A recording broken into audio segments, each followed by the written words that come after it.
There we go. There we go. All right. Got to take care of. Cool. That should be much better, much better. All right, so let me restart that. First of all, it feels good to be here, man. It feels good to be alive. I'll be having a daughter in 2 weeks. It'll be my second child, and I'm super excited about having a daughter, man. So I'm like really, I'm really excited about that, man. I got a lot to discuss, a lot to talk about. There's some things I want to discuss that some people may not agree with. Everybody's entitled to their opinion, and that is fine. There's nothing wrong with being entitled to your opinion, but sometimes the logic just doesn't seem right, and you can tell who is, I won't say biased because everybody has bias. This is Tick Podcast. Tick Podcast and Super Podshots is very Xbox centric. So even for myself, there's some sort of slight bias, but I'm honest enough to be able to sit up there and either tell you what I like, what I don't like about Microsoft, and not sit up there and be completely biased or be a fanboy in that regard. So we're going to hop right into the show. Show's going to be about 30 minutes. I'm going to take some fan questions after that and probably end the show around 8:10. Cool. So let's begin. Hey, Expedite, you're now rocking with your boy KOR X Kal-El, the last son of Planet Xbox, and you're listening to Super Podshots. So first and foremost, man, I want to jump right into two articles that have completely just blown me away recently. The first one comes from a small media website called, let me check it out real quick, a small media website called Let's Play videogames.com, and I have no shame in shouting out other small media websites because I'm a small media website. Long story short, they did a review on the PlayStation Slim. Now, it's weird because the PlayStation Slim hasn't been announced yet. I don't know how they obtained their information, or maybe they have a Slim themselves. Somehow they bought one, and they were able to evaluate the Slim itself. Now, they also did a review on the Xbox One as well.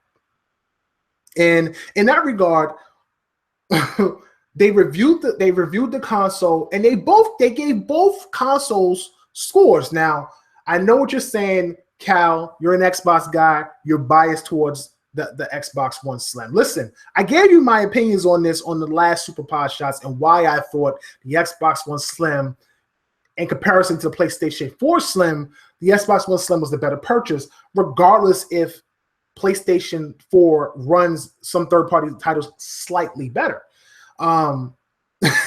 So I want to read, I'm not even going to go through the whole thing. I just want to read the overall of what they gave each console, and I want to read the good and the bad for each console.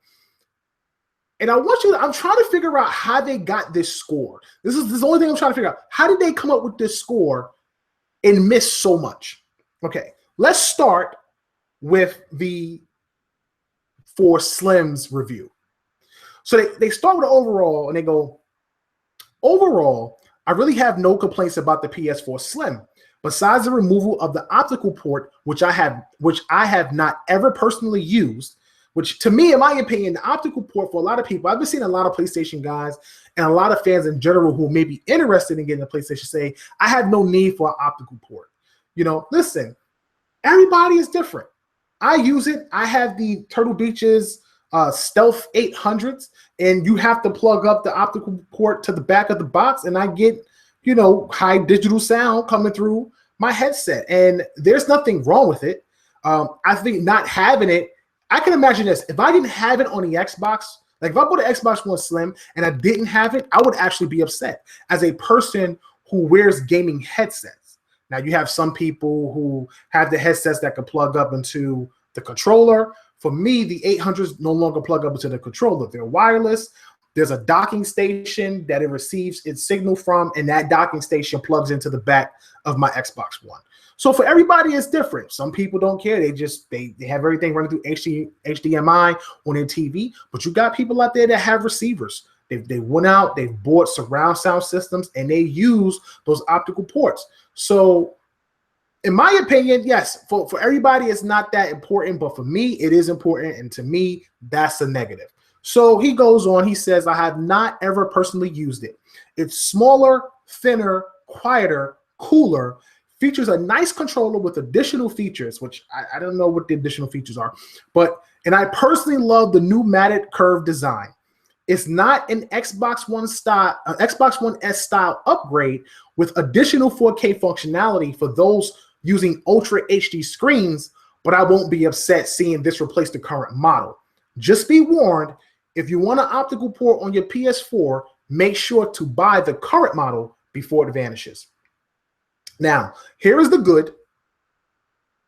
This is the good what he gave. It's smaller, quieter, and cooler.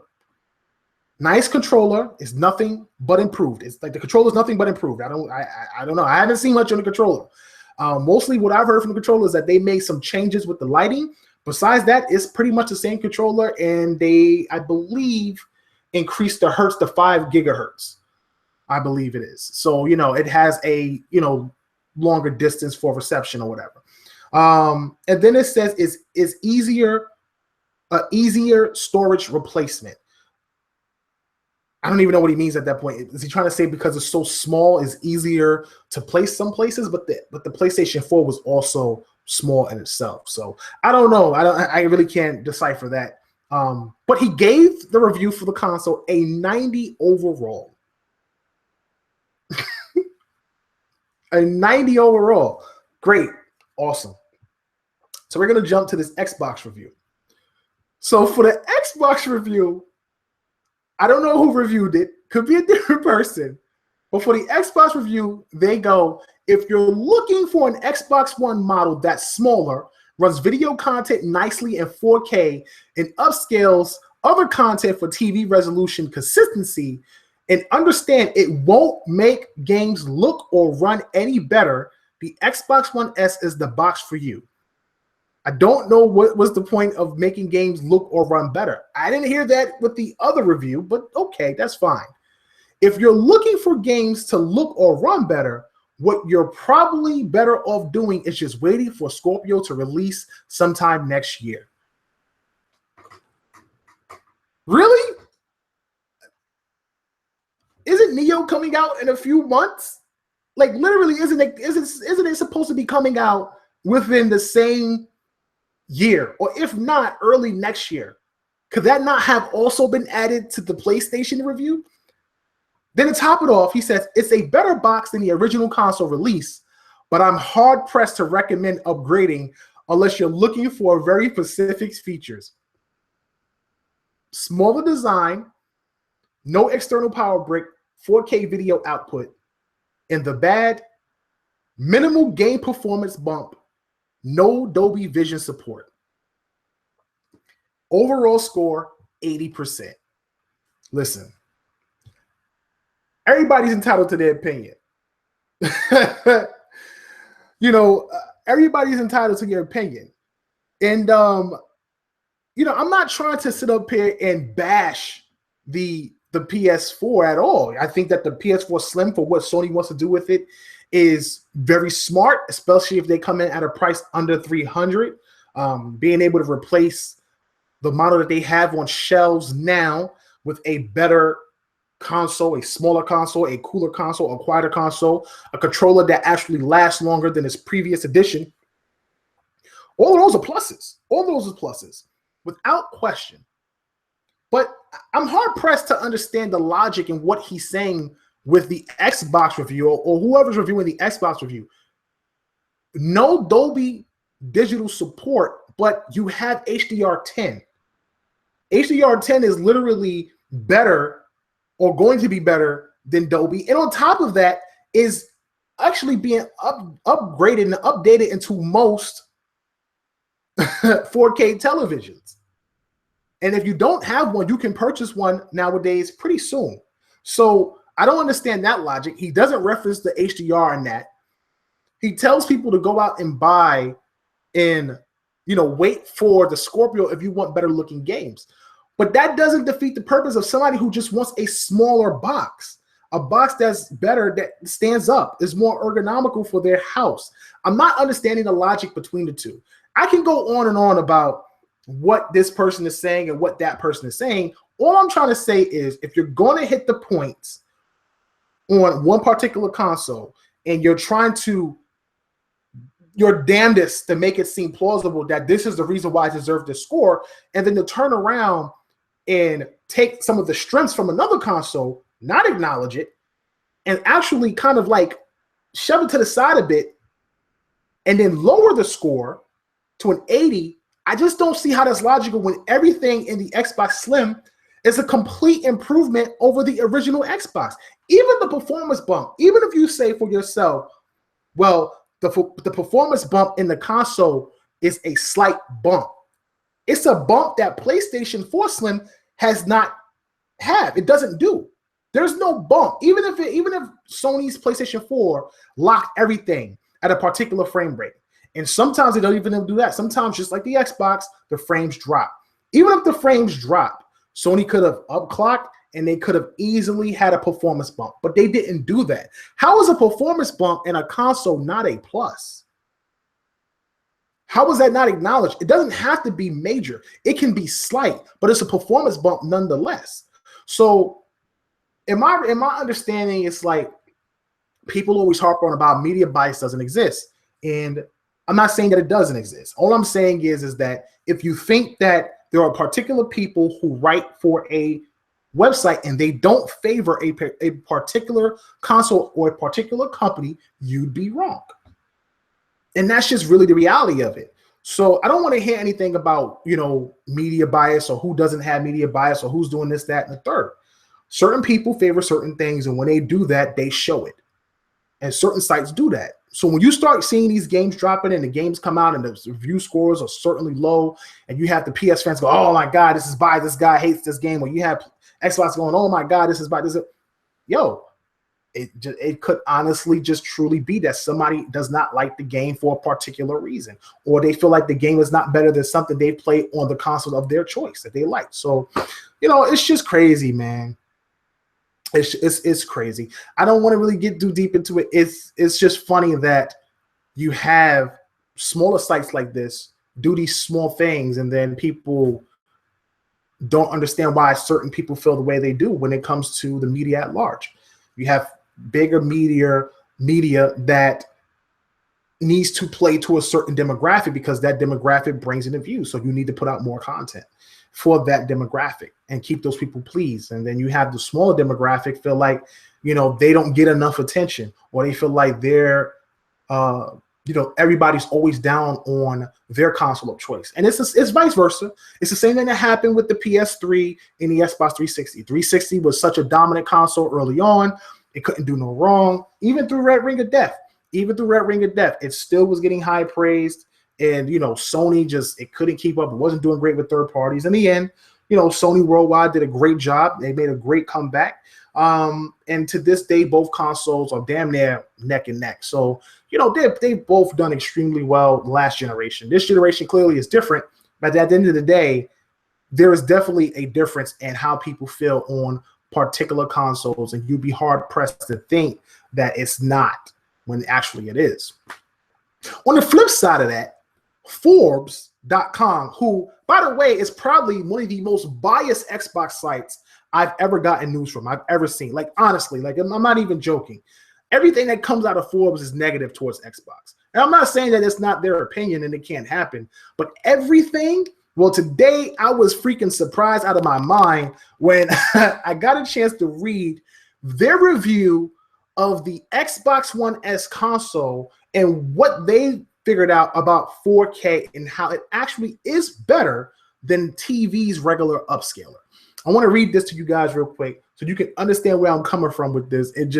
I'm just surprised Forbes put this out. It was crazy because even Phil Spencer retweeted it, and seeing it just really blew my mind. So they start out and they go, upscaling has become something of a dirty word in the AV and gaming circles over the years, with many coming to believe, with some justification, that using processing to convert lower resolution sources to higher resolutions can actually reduce overall picture quality rather than improve it. It's also been argued persuasively elsewhere on Forbes that the Xbox One S's 4K upscaler doesn't make much sense from a gaming perspective, given that 4K TVs can upscale from HD2.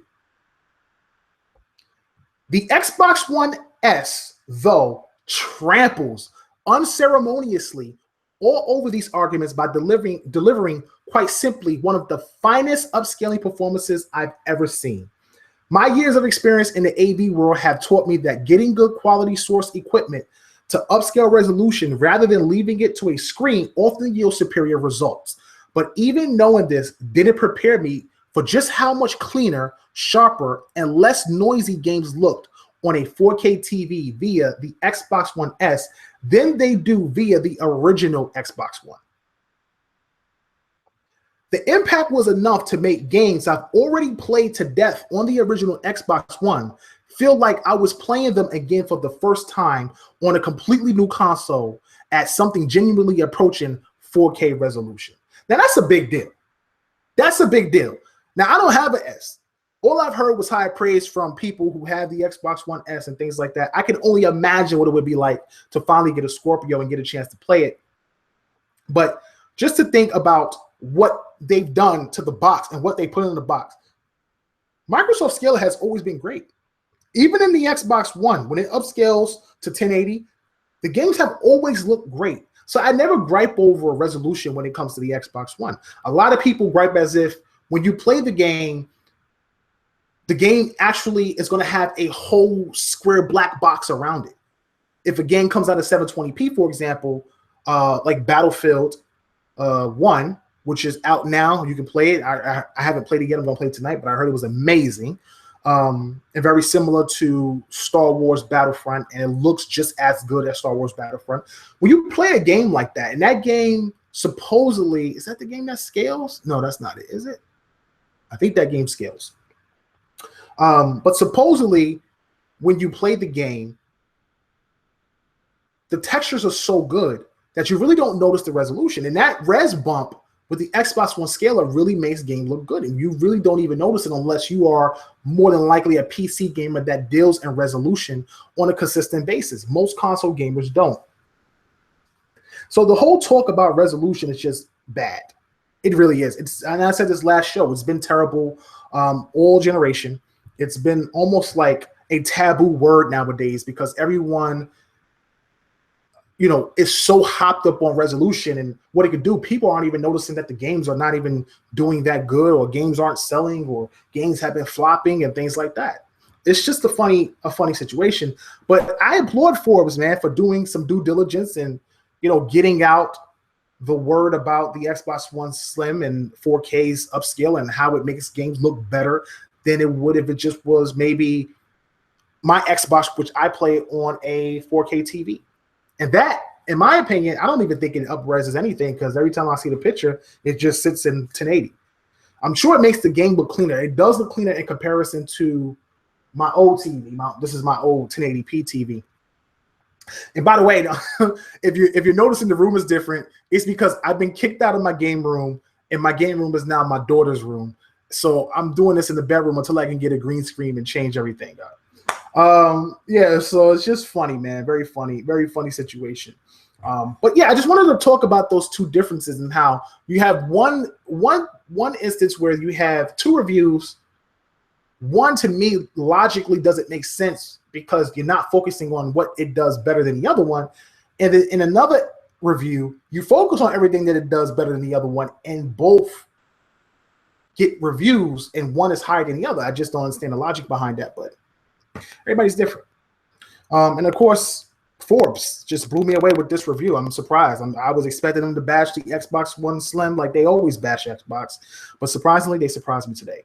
And I'm definitely blown away by that. All right, so moving on. Today, I was on Twitter, and I got a chance to see some people who aren't happy being a part of the preview program, and they want to quit. And I have nothing wrong. I don't think anything is wrong with people quitting. But I think the reason why, and this is what I read, the reason why the guy wanted to quit was because he felt like there was no benefits to being a part of the preview program. And it's just funny because I'm sitting here and I'm saying to myself, you don't join the preview program. Don't get me wrong.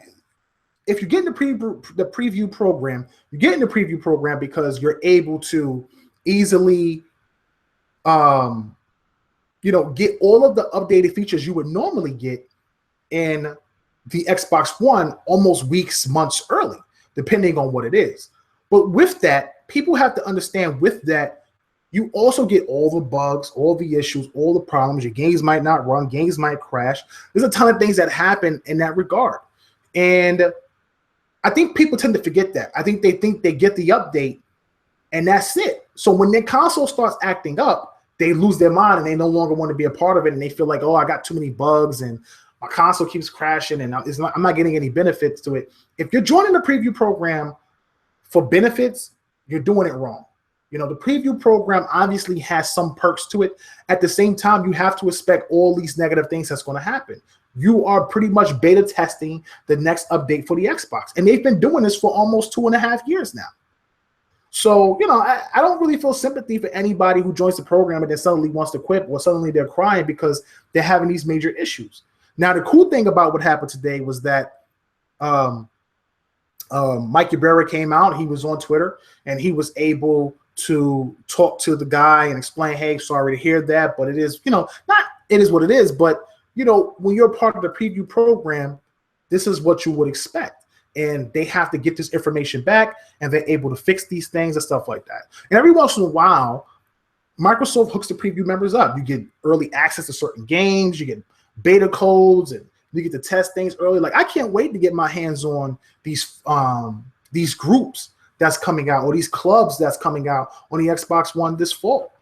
I cannot wait to make a TIC club for all you guys out there who want to join up and be in any type of tournaments that we hold and things like that. I think that's really awesome, having a club. You can build a club for any game. You can build a club for any person. Design it how you want. There's all types of tags and keywords that you can put in and do a search.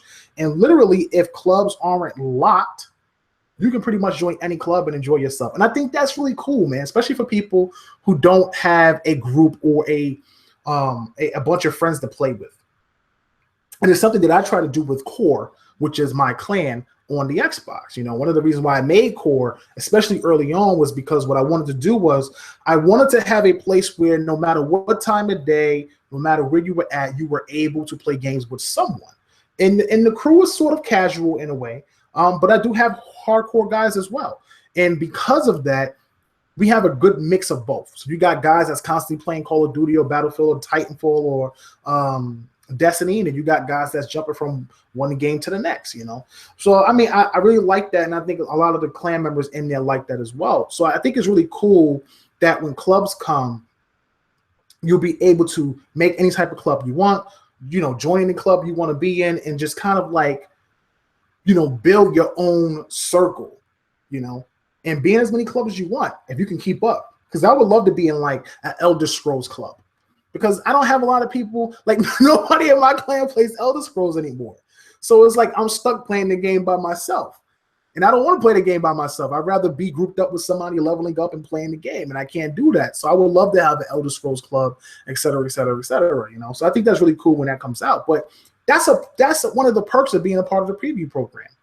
If you get early access to games because you're a part of the preview program, like I think they did with did they do that with Gears? I'm not sure. I can't remember exactly. Maybe it was people who bought the game early.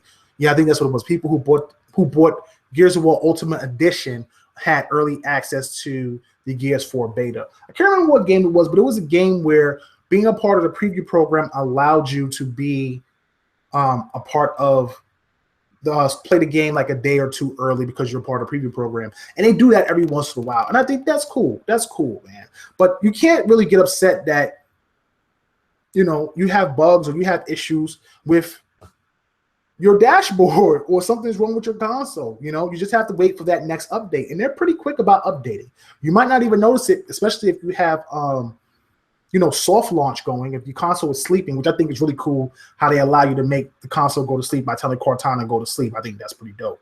But usually you get these updates in the background, 2 a.m., 4 a.m. or something like that. And sometimes you can check and you get the updates. So listen, man, if you're part of the preview program, you just got to expect that there's a strong possibility that you may not be happy with it. So it's not for everybody. I do suggest that if you do it, please do it with caution, and do understand that part of the program, there's a strong possibility your Xbox might get messed up. But I mean, that's the risk. It's a high risk. I guess you could say a high reward, depending on what Microsoft does in the end. So let's move on. Microsoft holiday lineup is actually pretty good this year. It's been pretty good every holiday, honestly, when you really think about it. But listen, man, there's been some delays that's really ticked me off. Recently, I just found out that Gran Turismo Sport was delayed for PlayStation 4. And that's unfortunate for them. And I asked a question on Twitter about whether or not that ruined Sony's holiday lineup. You know, Sony's big guns kind of happened earlier in the year. They had Ratchet and Clank, they had Uncharted, they had a few other titles. Coming out now, they were supposed to have GT Sport, Persona 5, like a few JRPGs, some smaller indie titles. I think Dreams, but I think the big one was GT Sport, especially with Horizon being pushed to next year. For Xbox, I was looking forward to Sea of Thieves, but Sea of Thieves is coming out in 2017 now. Scalebound's been pushed to 2017. We haven't even heard of people from Crackdown. But at the same time, Microsoft's supposed to be having an event this holiday. Sony has their event September 7th, so I want to check that out. And I might even just do a special show on that just to see what they showed off and talk about it, because I think that's important, especially if they show Neo. I would definitely love to give my opinion on it. But long story short, you know, the holiday lineups look solid. You got Recore coming out this month. You got Forza Horizon coming out this month. You got Gears dropping. Be Happy Few will be releasing fully, I think, sometime soon. Right now it's on the game preview, early access. There you go. It's on Xbox early access, the game preview, so you can play that there. And then, of course, you had Dead Rising, I believe, which comes out in December at the end of the year for, you know, Christmas and that holiday theme. I think it's solid, man. I don't know if it's like, I'm telling you right now, Gears of War to me looks absolutely incredible. I still look at that game and, you know, as much as Uncharted looks amazing, I just think Gears is just so on par with it. Even though Uncharted is it's linear, but it's open. Like a lot of their spaces and their what's the word I'm looking for? Their set pieces. A lot of their set pieces are very, very open and spacious and stuff like that. But the game is still linear in itself. Gears seems to be doing something very, very similar with more effects. And I'm really excited about it, man. And the game just looks spectacular, man. I just can't comprehend how they were able to get that game at 1080, 60 frames per second. I'm still stunned that they're able to do that. That's why I see this game. And I just believe that when it comes to Scorpio, because there's been a lot of Scorpio talk. Trust me, I've been reading the comment section on the Albert Pinello review. I still get notifications from people leaving new comments, people getting the arguments over this thing. You know, fans just cannot believe Microsoft is going to pump out a 4K console at 6 teraflops. I don't believe it's going to be 6 teraflops, but let's just say that they do pump it out at 6 teraflops. Only they know what they're doing. You know, people can be engineers that we don't know if AMD has something new that they haven't spoken about. We don't know if they're working with them on a customized chip that is able to do what Microsoft wants to do. Microsoft has invested a lot of money in AMD, $3 billion. So who's to say that $3 billion was not for Xbox, but was for Scorpio the whole time? And I said this before, Microsoft has been working on Scorpio for years. This isn't new. People think this is new. Microsoft has been working on Scorpio since 2014. I told you, when they were looking for a super creator, I didn't even understand what that word meant, but they were looking for a super creator in 2014 to build their next console. A super creator or a super designer or something like that for their next console. And I just found it funny that they actually used the word super as if this person was a hero to gaming consoles or something like that. But the reality of it is that they've been looking at doing something like this and working on this thing for 2 years. And they invested a lot of money in the AMD. And these chips are not something they're buying. They're not buying the same chips that you buy and you put in your PC. They are buying chips that they are getting customized, in particular for their console. You have these new chips coming out in 2017, and their console doesn't release till the end of the year. I don't think the Xbox One Scorpio, and I probably shouldn't call the Xbox One Scorpio, but the Xbox Scorpio is going to be $1,000. That's not realistic for Microsoft. Even they know that. And I'll just keep saying that every episode. I believe 600 will be the price, and I wouldn't be surprised if it's 6. Nowadays I'm thinking it maybe even 5. I'll be honest with you, but I think it'll be 6 as a premium device. But only they know what they're doing. So listen, man, I don't want to sit up there and try to debate with a PC engineer or a PC designer. I don't know a damn thing about PCs when it comes to designing them. I don't. I'm a console gamer. Just keep it 100. But I do understand. When I speak to the Microsoft engineers and I speak to the Microsoft executives and things like that, and I do understand what they tell me and explain to me how these things work and what they're trying to accomplish and things like that. So, I'm not trying to debate anybody in that regard. And by the way, I have to rebut something that I said last week about upscaling. I said that I wasn't sure whether or not games downscaled on 4K TVs to 1080 on some games. Like if you have a 1080p TV only and you purchased the game that was 4K and it was Scorpio, would the game downgrade? And according to some people that I spoke to, yes, the game would downgrade to 1080. So really, it doesn't really matter, it seems, what TV you get. I mean, obviously you want a 4K television for Scorpio to play games 4K native for any game that released that 4K native.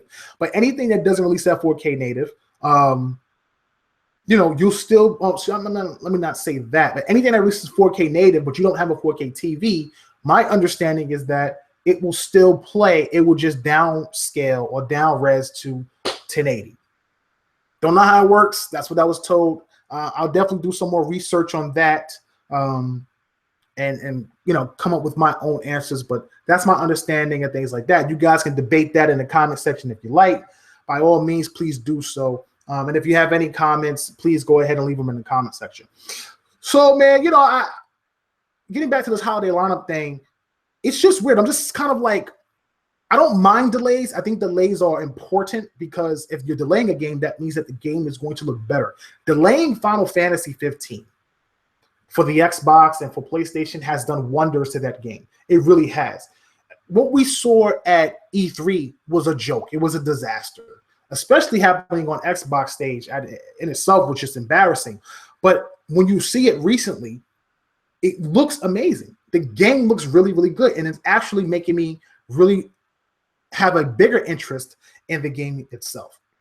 So it was really impressive to see what Final Fantasy looks like now. And I'm not saying that it's such a huge improvement that, oh my God, it's 60 frames per second, but this is a much bigger improvement than what they did. And that's because delays work, and delays are there for a reason and stuff like that. So, I feel bad for the PlayStation guys who were looking forward to GT. I can tell you right now, Forza Horizon, if you're a racing fan, Microsoft is the box to get, man. They've been killing racing for years. Forza has taken over Gran Turismo. I'm sorry, man. Listen, it may sell more, but listen, the ratings are the ratings. And it's the truth, man. Forza just really has been really taking over. Forza Horizon 3 looks amazing, and they've just added the Warthog to it from Halo. I like that. I like how Microsoft was using their own properties to add in these bonus like little perks into their own games. Moving characters around into particular games, or moving moving gaming assets from one game to another and things like that, and having that interplay within their own libraries, I think is really smart. First with Killer Instinct, now with Forza Horizon 3, having a Warthog in Forza Horizon 3, jumping over dirt dunes and stuff like that in Australia, going through water, mudding. Hey, that might be dope, man. Really, really, really dope what they're doing. So what I want to keep going on is 8 o'clock. I want to go ahead and end the show. But again, just to finish up, I think Microsoft did solid. I hope that next year, what's supposed to release early releases early, and whatever's supposed to release late releases late. Microsoft has to really figure out how to get their games out throughout the whole entire year. There's nothing wrong with depending on third parties and indie games early on. But it's really important Microsoft learns how to space their titles out because it helps them sell consoles early. It really does help them sell consoles early. So that's it for the show this week. I will be back next week, every Wednesday between 6:30 and 7:15, but mainly 7 o'clock for Super Podshots. We will have a Tick podcast this Friday. I do apologize for last week. Seems that was Anchorman's week, so I got that confused. I think because of the Albert Pinello show threw me off. But we'll be back on Friday with the Inner Circle podcast. Definitely check out our new show that I'm trying to figure out how to integrate that into everything. The Double XP podcast show was really good. I was actually surprised at how good it is. Not to say that Fame and Nick are bad in any way, but the show is really good. They have a great debate show where it's Xbox versus PlayStation, and they debate anything Xbox, anything PlayStation without calling each other names, without taking it to a level where it's not even fun. And I love the show, and I can't wait to get it up on the MP3 set for everybody out there. Definitely working on that and stuff like that. So again, Friday, we will have the Inner Circle podcast. Monday, we have Multiverse podcast. Tuesday is Writer's Block. Wednesday, Super Podshots with your boy Kal-El, and so on and so forth. And I believe we'll be doing Double XP every 2 weeks, and hopefully we can get that up. So I'm your host, Kal-El, the last son of planet Xbox, and I'm off this planet. Peace. All right, guys. So with that out of the way, I want to thank everybody who's here watching tonight. Really appreciate it. I'm going to take a few questions. If anybody has any questions pertaining to today's show or any questions in general about what's happening in gaming, I will give my best opinion and give my best answers to those as usual.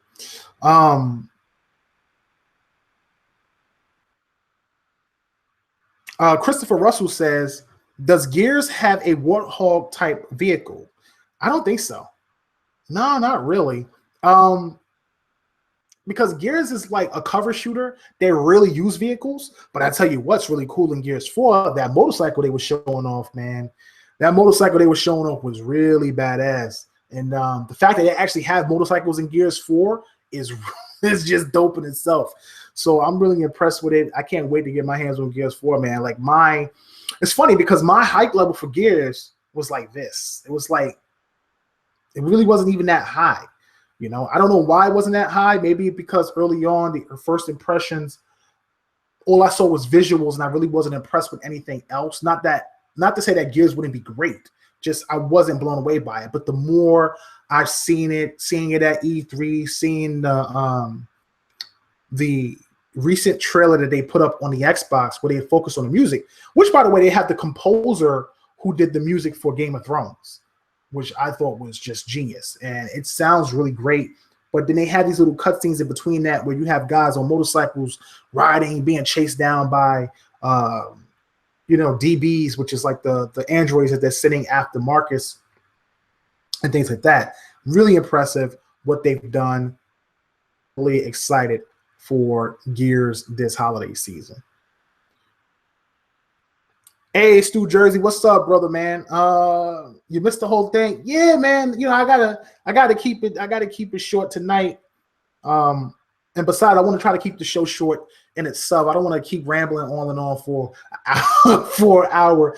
You guys know I can talk, but I want to try to start keeping it a little bit tighter, so that way I can answer a few more questions as people maybe come in late and things like that. I really have a lot of fun talking to you guys and conversating with you across the show. I think that's really dope and really, really important. Paragon Supernova asks, what do you want to see in the next Elder Scrolls game from Bethesda? Bro, okay. This is like the wrong question to ask me. Okay, so this is what I want. First of all, I want the game, because every Elder Scrolls seems to focus around the humans and the elves. And I get it. They've had such a large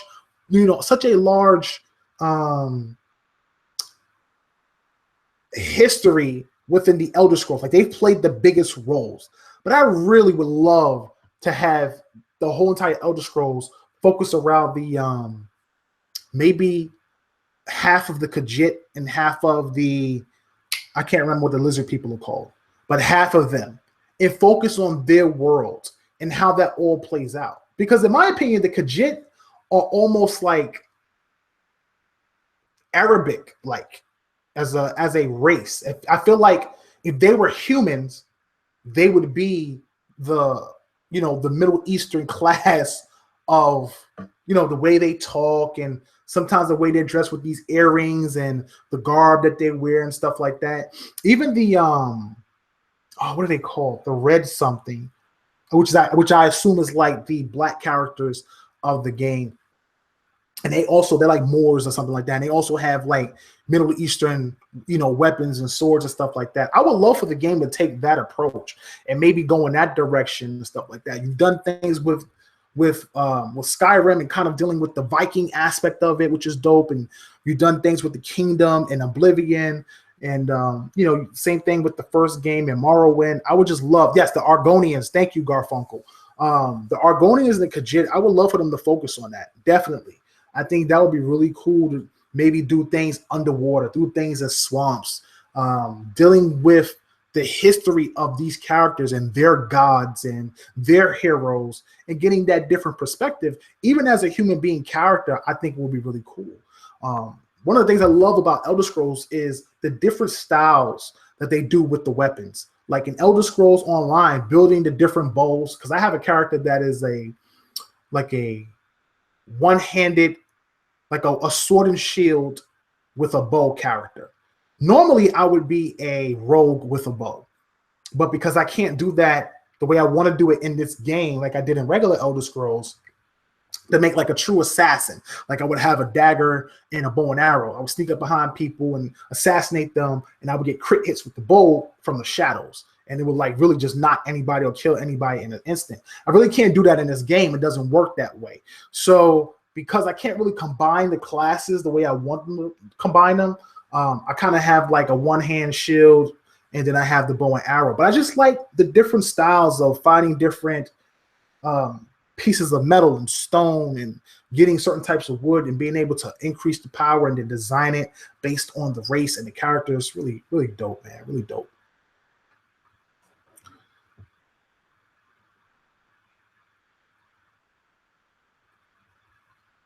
Yeah, Eddie Jr. makes a great point about what I talked about earlier with the review from Let's Play Video Games. He references that the Xbox One controller now has a Bluetooth connection, which you don't even need to have like the adapter to plug into your PC now, because it will connect via Bluetooth. That's big, man. That's big, and that's just something that, like, it's not that they wanted to acknowledge it. I feel like they just didn't want to acknowledge it, because that just would have been another plus. That would have been another 5 points or 10 points that they would have had to given that console. That console deserves a score of a 95. Even if the games don't run better, just as a console, as an improvement over the original console, that console should be a 95 in itself. And you can take 5 points off because the games don't run, the games run better, slightly better than the Xbox One, but not better than the PS4. The PS4 should lose some points the PS4 Slim should actually lose points for removing the optical in. I don't get that. I just don't get that. Every major device, your television has an optical in. There are plenty of TVs that have it. All of a sudden, people don't use optical ends. Or people are saying, well, go ahead and buy this adapter for $30. Why? Why should I buy an adapter for $30 to do an optical in? That's insane. Could you imagine if Microsoft, just think about this for 1 second. Microsoft removed the port for the Kinect, right? And then they're going to turn around and say, guess what? We want you to buy, if you want to use your Kinect, you have to buy an adapter for $30. You can't get it for free. You got to buy it for $30. Imagine the storm. Imagine the storm that the media would have with this. It's insane. It's an insane analogy, man. People will find any excuse to make anything that they love seem like it's the right choices, even when it's the wrong choices. And that's what kind of irritates me. Another thing that irritates me was I was on Twitter and somebody was upset with Undead Labs because they weren't bringing State of Decay 2 to PlayStation.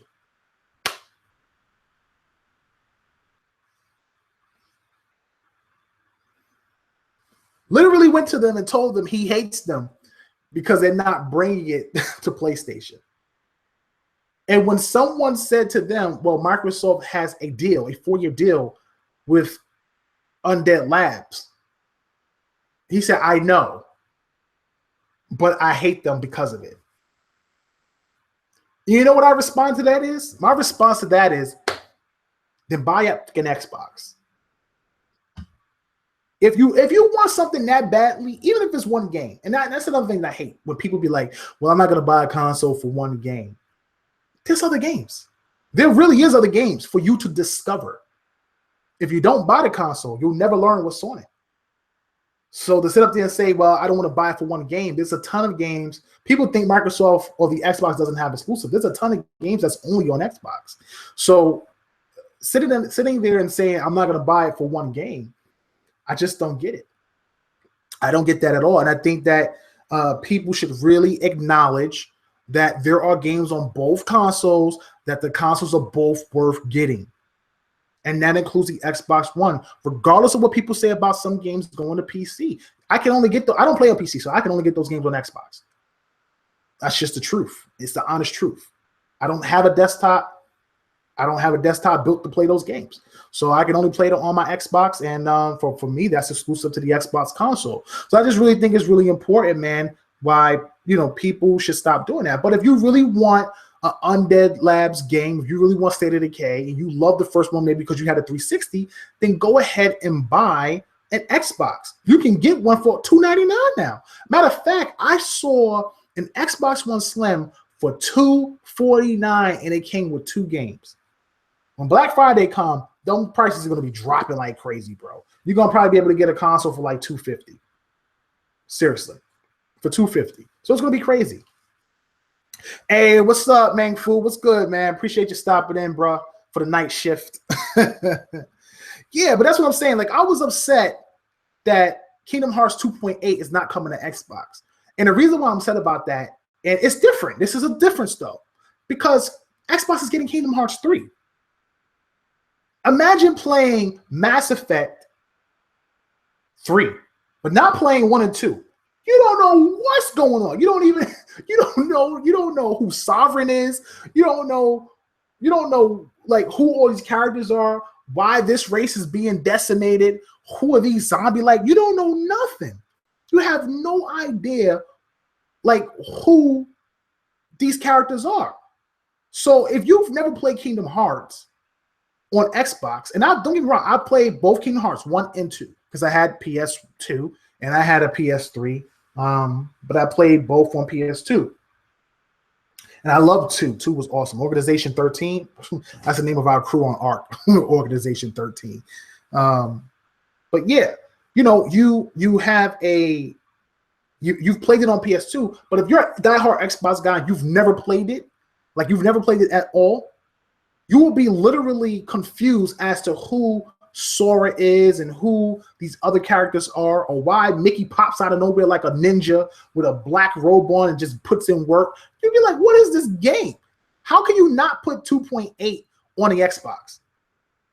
That's just insane. But for a game like the remake of Final Fantasy X, well, not the remake, but the remaster of Final Fantasy X, or Shenmue, or Final Fantasy VII's reboot, if I really want to play those games immediately day one, I will go out and buy a PlayStation 4. I'm not going to sit up there and hit up Square and be like, I hate you. Square, you're not the same anymore. Like, come on, bro. Pause. Like, come on, bro. It makes no sense at all. Like, buy the console or don't buy the console, but don't cry about it. Be a man.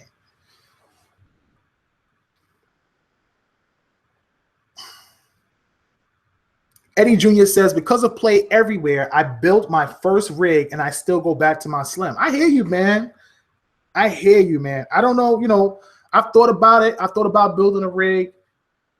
Like I said, I'm in school for IT and stuff like that. So, I deal with a lot of like the hardware aspects and the software aspects of PCs and things. And I'm learning little things here and there. I'm just not ready to go into PC gaming.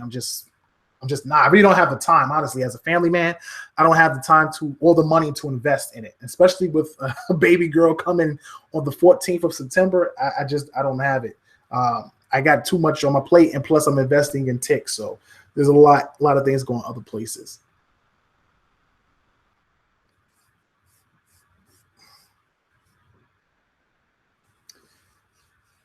What up, Hulk Smash, brother? I appreciate you stopping in, man. I know it's late. I'm about to end the show in just answering a few questions, but definitely check out the beginning of the show. I thought it was a solid show today.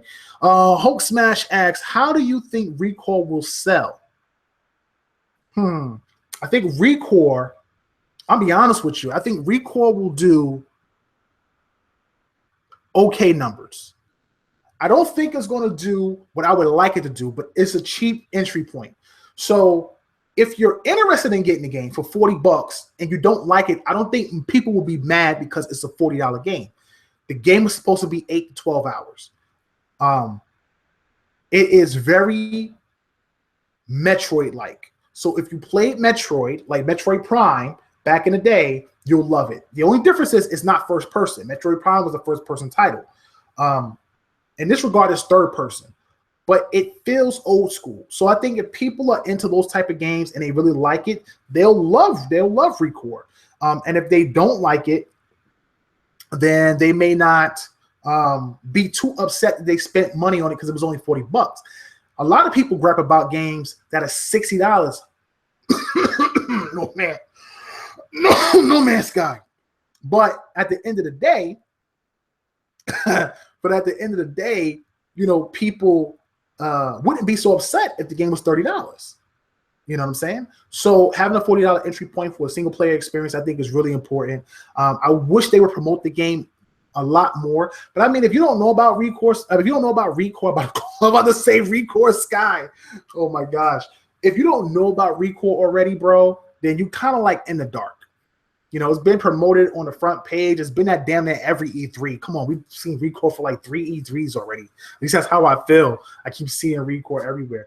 But they could do better. I think people, and I've been hearing a lot of this from both guys on my team and people just podcasting in general, there's not enough marketing for Recore.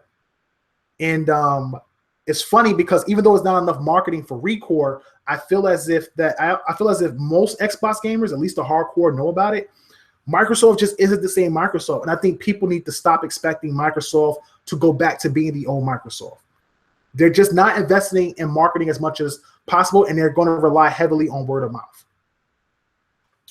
Definitely. Let's see here.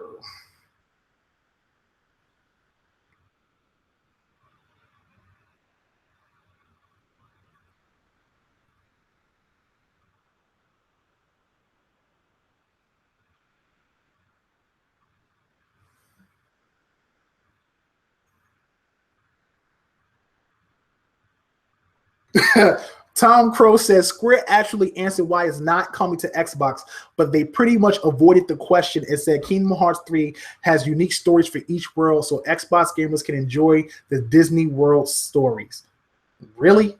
Come on, bro. We all know we don't play these games to enjoy no damn Wonderland and Halloween Town. We play the game because we want to know what's going on with Sora.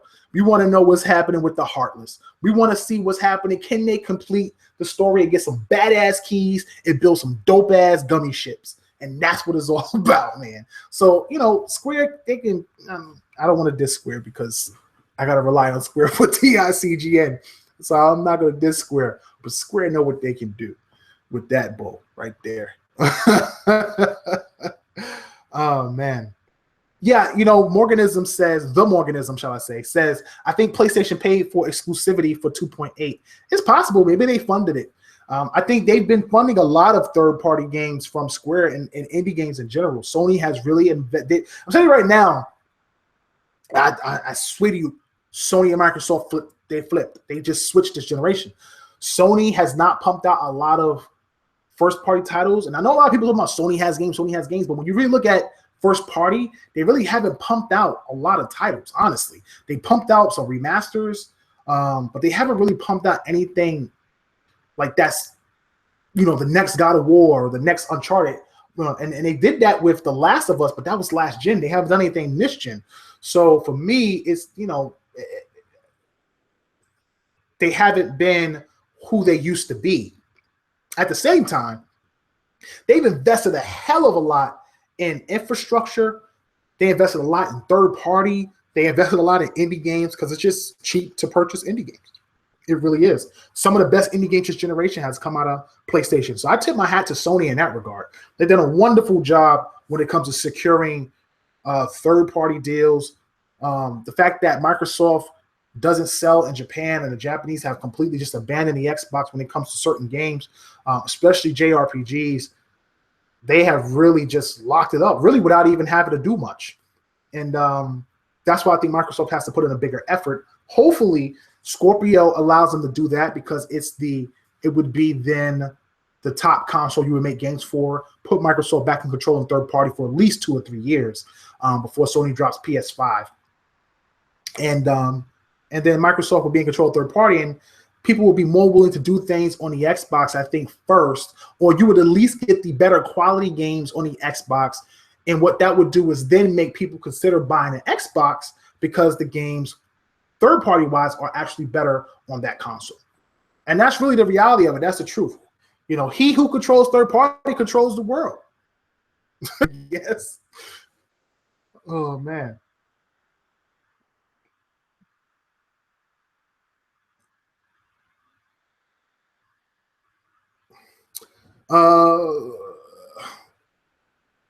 Tamang Fu says, I really hope Recore performs well on PC, holding off on purchasing it until I know it runs well. I hope so too, man. They really need to get the UWP fixed. I think it's really important that they do. And if they do, Microsoft got the ball rolling. They got the ball rolling. UWP has to start working properly. PC titles need to really start working properly for these games, so these games can sell. They can continue to grow their Windows ecosystem, and we don't have to worry about, those exclusives having to go to Steam to make up any type of residuals that they may have lost because it hasn't sold well. Yeah. So I'm going to go ahead and I'm going to answer one more question, and then I'm going to shut it down for the evening. Let's see here. Go to the bathroom. Thank you, Hulk Smash. I appreciate it. I'm on a new baby. Congrats. I really do appreciate it.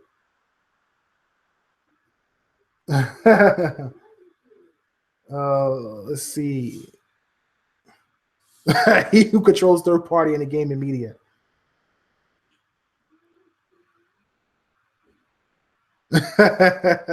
He who says this is how we trade our games and grins arrogantly wins. Yeah, man. So that's it, man. I really appreciate everybody stopping in. I know it's a late show and stuff like that. Very grateful for the support and stuff like that. But again, I will be back next week, Wednesday at 7 p.m. Again, the Inner Circle podcast launches Friday around 7 p.m. as well. You guys can tune into that, or maybe 8 o'clock. I think 8 o'clock is the time. But I will definitely keep you posted if you follow me on Twitter. Go ahead and follow us at TIC_podcast on Twitter. Make sure you sign up for TICGN.com to get the latest news and information. We do a great job over there. The writers really deserve a lot of credit for building TICGN to what it is today. And thank you for those of you who use TICGN for your news and information and your reviews, because guys have been pumping out some great content over there and getting some really great spotlights for any developers and third party and everything. So they've been on the ball. So again, thanks everyone for the support. I'm your host, KORS Kal-El, the last son of planet Xbox, and I'm off this planet. Peace.